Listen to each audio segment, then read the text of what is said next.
Hello friends, क्या आपकी sonography में एक टर्म लिखा गया है हाइड्रोसाल्पिंग्स, या आपने जब बच्चे के लिए कंसीव करने की तैयारी कर रहे थे और आपको डॉक्टर बोल रहे हैं कि आपको हाइड्रोसाल्पिंग्स है, तो अब आप सोच रहे होंगे कि आखिर ये हाइड्रोसाल्पिंग्स क्या होता है। तो मैं gynaecologist and obstetrician doctor Sushila Saini आज आपको हाइड्रोसाल्पिंग्स के बारे में बताने जा रही हूँ। हाइड्रोसाल्पिंग्स एक मेडिकल टर्म है। हाइड्रो का मतलब होता है पानी और सैल्पिंग्स का मतलब होता है फेलोपियन ट्यूब, यानी कि जब फेलोपियन ट्यूब के अंदर पानी भर जाता है तो हम उसे हाइड्रोसाल्पिंग्स कहते हैं। अब हाइड्रोसाल्पिंग्स का डायग्नोसिस सोनोग्राफी के द्वारा बनता है। तो जब आपका बच्चा नहीं लग रहा है, या आपके पेट में दर्द हो रहा है, या आपको और कोई सिम्टम आ रहा है, और जब आप डॉक्टर के पास सोनोग्राफी कराने पहुंचते हैं तो डॉक्टर कई बार उसमें लिख के देते हैं कि आपको हाइड्रोसाल्पिंग्स है।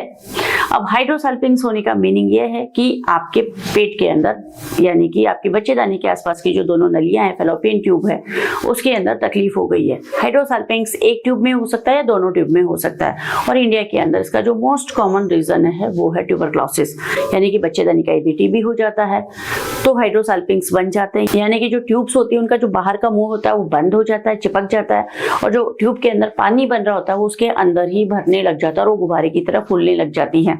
ऐसी स्थिति में जब वो स्ट्रेचिंग होती है तो पेन क्रिएट होता है, और ट्यूब के डैमेज हो जाने के कारण बच्चा नहीं लगता है। और जब बच्चा नहीं लग रहा होता तो हम डॉक्टर के पास पहुंचते हैं और सोनोग्राफी में हाइड्रोसाल्पिंग्स के बारे में पता चलता है। इसके अलावा जो दूसरा कॉमन कारण है नॉर्मल पीआईडी इन्फेक्शन, यानी कि जो पेल्विक इन्फेक्शन होते हैं उसके कारण भी ट्यूब में इन्फेक्शन हो जाता है और ट्यूब अंदर से डैमेज हो जाती है, और उसमें इन्फेक्शन के कारण पानी भर जाता है और उसको वो भी हाइड्रोसाल्पिंग्स को जन्म देती है।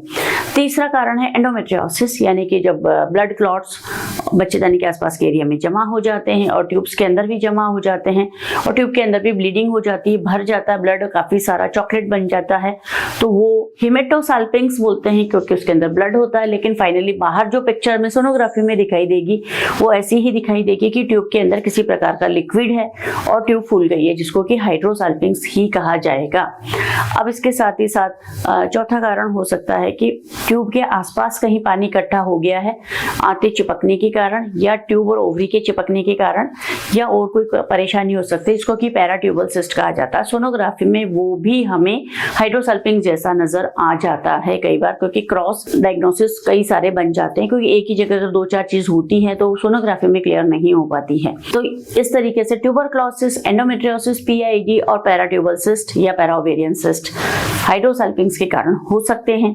और जब आपको ये पता चल गया कि आपको हाइड्रोसाल्पिंग्स और बहुत ज्यादा पेन हो रहा है तो उसका एक ही इलाज है, दूरबीन से ऑपरेशन, क्योंकि इसका दवाई से कोई इलाज नहीं होता है। जब ट्यूब फूल जाती है और भर जाती है तो कई बार ये फट सकती है या कई बार ये ट्विस्ट हो जाती है, जो और दर्द को जन्म देती है। ऐसी स्थिति में इसको पालने पोसने से फायदा नहीं होता है और दवाइयों से भी इसका ट्रीटमेंट नहीं होता है। जो ये ट्यूब के अंदर पानी भर गया है, ट्यूब खराब हो जाती है, तो इस ट्यूब को हमें निकालना पड़ता है। इसको हम साल्पिंजेक्टमी बोलते हैं, यानी जो साल्पिंग्स होती है उसको निकाल देते हैं काट कर, उसको साल्पिंजेक्टमी टर्म दिया गया है। और ये इसको निकलवाना बच्चा लगने के लिए भी बहुत जरूरी होता है, क्योंकि इसका जो गंदा पानी होता है बच्चे को खराब कर देता है, बच्चे के लिए टॉक्सिक होता है। तो आईवीएफ भी हाइड्रोसाल्पिंग्स के चलते सक्सेस नहीं हो पाता है। यदि आपने आईवीएफ प्लान किया है तो भी आपको हाइड्रोसाल्पिंग्स पहले निकलवाने ही पड़ेंगे और निकलवाने चाहिए, जिससे कि आपका जो आईवीएफ में पैसा इन्वेस्ट हो रहा है वो खराब ना हो और आपको मेंटल ट्रॉमा भी ना हो। क्योंकि हर बार जब भी आप आईवीएफ कराते हैं तो आप एक्सपेक्ट करते हैं कि आपको प्रेगनेंसी होगी, और प्रेगनेंसी हो भी जाती है, लेकिन इस टॉक्सिक फ्लूइड के कारण बच्चा खराब हो जाता है। ऐसी स्थिति में ये डबल टॉर्चर होता है। तो जब भी आपको पता चल गया कि आपके पेट में तकलीफ है, हाइड्रोसाल्पिंग्स है, तो उसका तुरंत दूरबीन से इलाज करवा लीजिए और सेहत भी अच्छी रखिए। और यदि प्रेगनेंसी प्लान करें तो हेल्दी बच्चा भी आपको मिल पाएगा।